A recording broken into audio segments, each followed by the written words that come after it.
열왕기는 처음에는 통일왕국의 역사를, 그 후에는 분열왕국의 역사를, 마지막에는 유다의 역사만을 정리하고 있습니다. 열왕기는 늙어 죽어가는 다윗의 이야기로 시작됩니다. 여러분이 알다시피 솔로몬은 아버지 다윗으로부터 왕위를 이어받아서 초기에 매우 이상적으로 나라를 통치하였습니다. 하지만 말기에 가서는 하나님을 멀리했습니다. 결국 그의 죄 때문에 이스라엘은 솔로몬이 죽은 직후 BC 931년에 나라가 두 개로 나뉘어졌습니다. 북쪽을 이스라엘이라고 부르고 남쪽을 유다라고 불렀습니다. 마치 우리 대한민국처럼 북쪽 이스라엘과 남쪽 유다로 나라가 두 개로 갈라졌습니다. 한때 중동 지역의 강대국이었던 이스라엘은 나라가 두 개로 갈라지면서 약소국가로 몰락했습니다. 그 이스라엘과 유다는 지속적으로 하나님의 말씀을 거역하며 죄를 쌓아갔습니다. 결국 북쪽 이스라엘은 하나님의 심판을 받아 BC 722년에 먼저 멸망했습니다. 남쪽 유다는 그 후 130여 년이 세월이 지나고 난 다음에 홀로 존재했습니다. 그러나 남쪽 유다 역시 하나님의 심판을 받아 BC 586년에 종말을 맞았습니다. 열왕기는 이처럼 이스라엘이 다윗 시대에서 누렸던 번영과 평화를 그들의 후손들이 어떻게 잃어버리게 되었으며 또 어떠한 우여곡절 끝에 바벨론으로 끌려가는 수치와 비극적인 종말을 맞게 되었는가를 설명해 주고 있습니다. 열왕기의 주제는 이스라엘의 실패와 소망입니다. 열왕기는 사울 왕부터 시작된 이스라엘의 통일 왕국의 시대를 전개해 나가고 있습니다. 솔로몬의 죄로 인해 나라가 두로 분열된 이후 열왕기는 표면적으로는 이스라엘 두 왕국의 여러 왕들의 그 성공과 또 실패만을 서술하고 있는 것에 불과하다고 할 수 있습니다.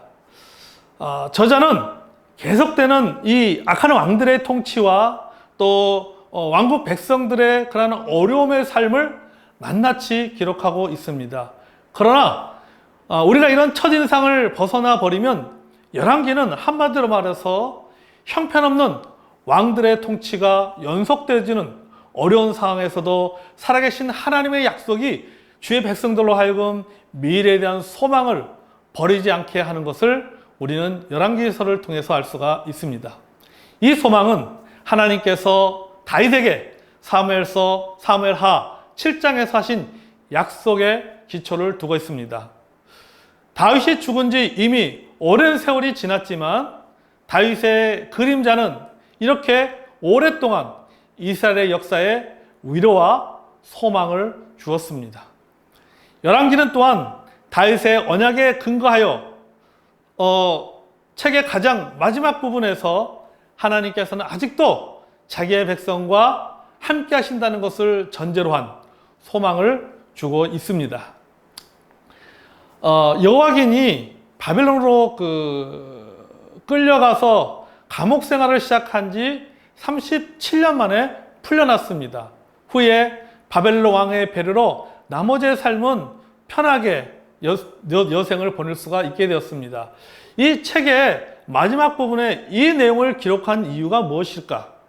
그 이유는 그와 함께 바벨론에 살고 있는 유다의 모든 백성에게 자유와 풍요로운 삶을 기대하게 하기 위함인 것입니다.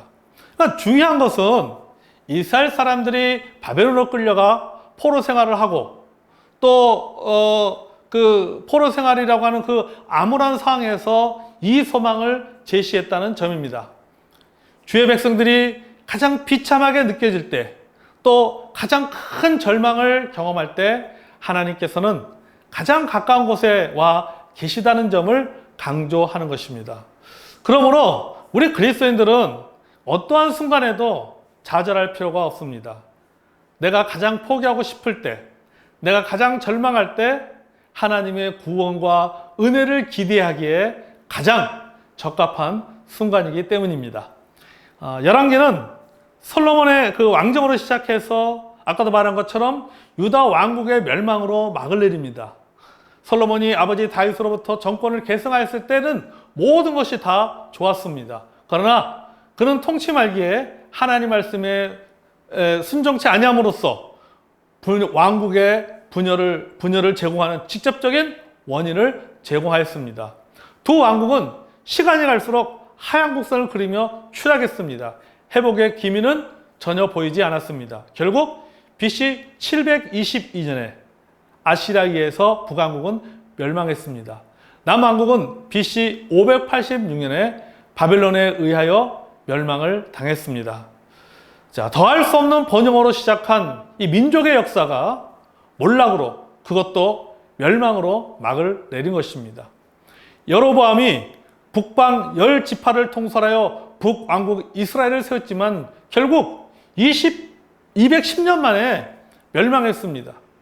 그가 멸망하게 된 가장 큰 동기는 그를 왕으로 세우신 여호와 하나님 앞에 등을 돌렸기 때문에 그는 멸망할 수밖에 없었던 것입니다. 그는 자신이 통치한 북왕국의 백성들이 예배 때문에 예루살렘으로 찾는 것을 막기 위해서 베델과 단에 금송아지를 세웠습니다. 이른바 아론의 죄를 답습을 했던 것입니다. 그는 하나님께로부터 다윗과 같은 영구적인 통치의 약속을 축복으로 받을 수도 있었습니다. 하지만 이처럼 가증스러운 죄를 지음으로 말미암아 자신이 세운 왕조의 몰락을 자초했던 것입니다. 북왕국 이스라엘과 이 남왕국 유다는 이 분열 왕국 시대 내내 서로 경쟁하고 서로 다투는 나라가 되고 말았습니다. 형제의 나라요, 자매의 나라인 이 두 나라가 서로 물고 뜯고 다투었던 것입니다. 왕국이 분열할 때 시작된 여로보암과 르호보암의 갈등은 두 나라를 계승한 왕들 사이에서도 계속 지속적으로 지속되고 있었던 것입니다. 결국 두 나라가 힘을 합해 외부 세력을 대항해도 모자랄 판에 이들은 서로를 향해서 질투하고 경쟁함으로써 두 나라의 멸망을 재촉했습니다. 남왕국은 북왕국이 막을 내린 지 140년 후에 종말을 맞았습니다. 자, 11개 구조의 중심을 차지하고 있는 이 오므리 왕조가 있습니다. 이 오므리 왕조의 이야기는 오므리 왕조의 그 40년은 상대적으로 짧은 기간을 정리하고 있습니다. 이 11개가 정리하고 있는 기간이 400여 년에 달하는 것을 감안할 때 이 시대는 전체의 10분의 1밖에 되지 않습니다. 그러나 저자는 책의 3분의 1을 오므리 왕조 시대를 조명하는 데 할애하고 있습니다. 저자는 11개 진행에 있어서 그만큼 이 기간에 비중을 두고 있는 것입니다. 자, 그렇다면 이 저자가 오므리 왕조의 그 이야기를 통하여 말하고자 하는 내용이 무엇이겠습니까? 무엇을 전해주기 위해서 오므리 왕조에 대해서 자세하게 기록을 하고 있을까요? 오므리 왕조는 그 당시에 기록된 고대 문헌에도 언급될 정도로 고대 근동 정치 무대에 잘 알려져 있었고 영향력을 행사했던 능력이 있는 정치가가 바로 오므리였습니다. 그러나 11개 저자는 이 시대를 조명하면서 오므리 왕조의 정치적인 능력, 또 근동에서 어떤 입지를 세웠느냐, 이것에 대해서 어떤 관심도 두지 않습니다. 그는 단지 이스라엘 내에 바알 숭배가 어떻게 이 왕조의 후원을 받아서 성행하게 되었는가에만 초점을 맞추고 있습니다. 특히 왕들의 후원을 받은 후원하는 바알 숭배에 대하여 선자들과 제사장들의 반응이 어떠했는가에 관심 있게 묘사하고 있습니다. 이스라엘은 그때 하나님과의 관계에서 이미 돌아올 수 없는 곳까지 가버렸다는 것이 저자의 관점입니다. 저자는 이 책을 통하여 그와 함께 바벨론에 거하고 있던 하나님의 백성들에게 세 가지 교훈을 던지고 있습니다. 첫째는 뭐냐면요, 바벨론에 끌려와 사는 이스라엘 사람들은 조상의 실수를 교훈 삼아서 같은 실수를 되풀이하지 않도록 노력해야 합니다. 특별히 하나님의 사자인 선자들의 가르침에 귀를 기울여야 되고 여호와의 진노를 피해야 하는 것입니다. 둘째, 비록 하나님께서 죄 때문에 이스라엘을 바빌론에 포로로 보내셨지만은 그분은 아직도 선하시고 또 인자하시며 자신의 백성들이 진실로 회개한다면 그 순간 그들을 용서할 준비가 되어 있으시다라고 하는 메시지를 우리에게 주고 있습니다.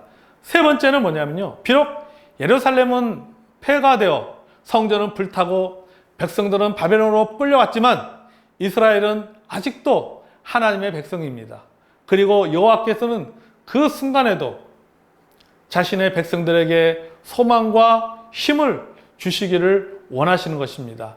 이것이 바로 여호와 하나님께서 이스라엘 백성들에게 그리고 21세기를 살아가는 우리들에게 또 열왕기서를 공부하고 열왕기서를 읽는 우리에게 주시는 하나님의 메시지인 것입니다. 이상으로 열왕기서를 마치도록 하겠습니다. 감사합니다.